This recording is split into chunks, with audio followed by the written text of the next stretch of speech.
मकर संक्रांति के दिन सभी अपनी छतों पर पतंगबाजी का मजा ले रहे थे।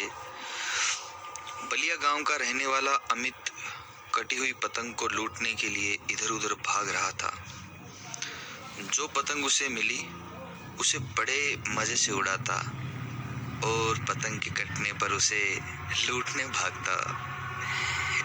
एक बार पतंग को लूटते हुए वह एक ऐसी जगह पहुंच गया जो इलाका सुनसान पड़ा रहता था। गांव का कोई भी व्यक्ति वहां जाने से कतराता था, पर अमित पतंग लूटने के चक्कर में ये बात भूल गया और वहां पहुंच गया। उस जगह पर एक पुरानी सी झोपड़ी हुआ करती थी।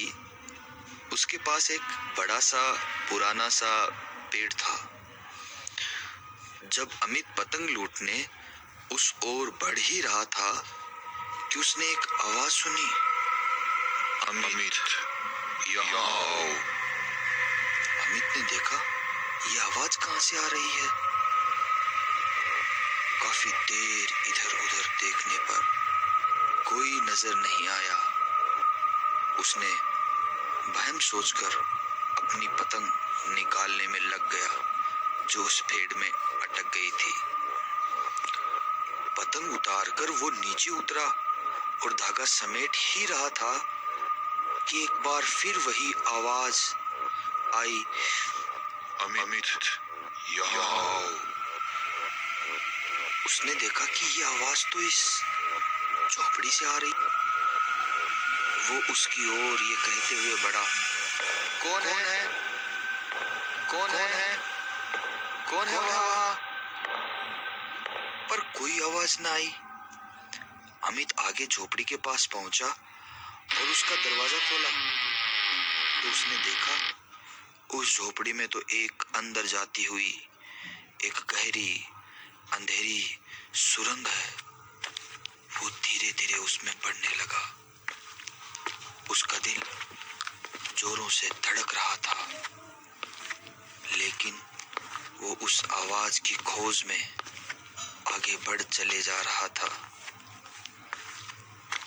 थोड़ी देर में वो आवाज फिर से गूंजी, आओ अमित।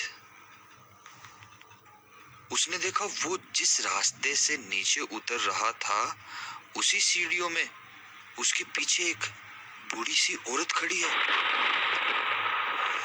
वो अचानक सीढ़ियों में पीछे डर के मारे गिर पड़ा।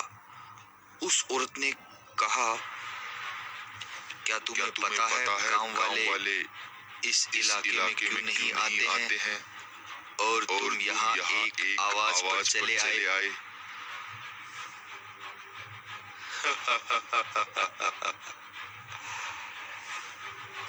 हाँ पता है, घबराते हुए अमित बोला।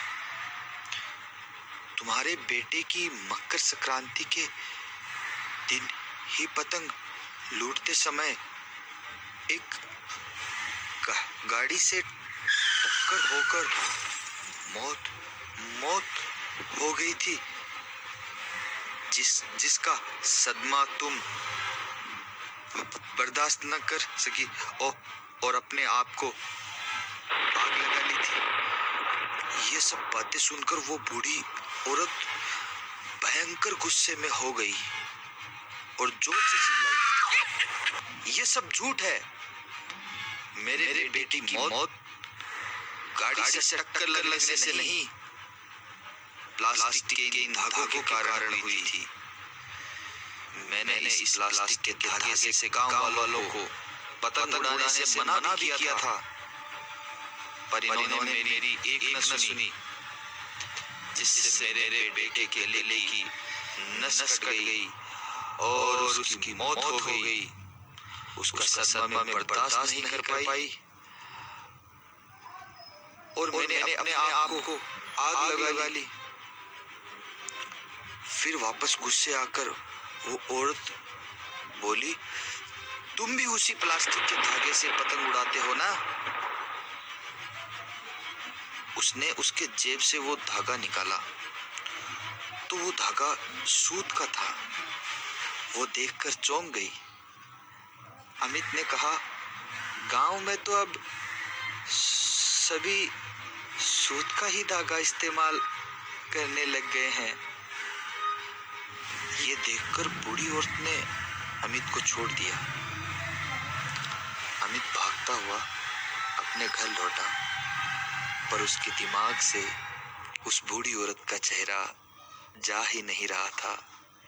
वो जला हुआ चेहरा, खौफनाक आंखें, वो औरत भी अब उस जगह से चली गई, क्योंकि उसकी आत्मा को शांति मिल गई थी। क्योंकि गांव में सब सूती धागे जो काम में लेने लग गए थे पतंग उड़ाने के लिए। बस इतनी सी थी ये कहानी। तो दोस्तों, कैसी लगी आपको ये कहानी? इस मकर संक्रांति आप भी प्लास्टिक के धागों का इस्तेमाल ना करें, सूती धागों को ही काम में लें। कहानी अच्छी लगी हो तो लाइक करें, शेयर करें, अपने दोस्तों के साथ शेयर करें।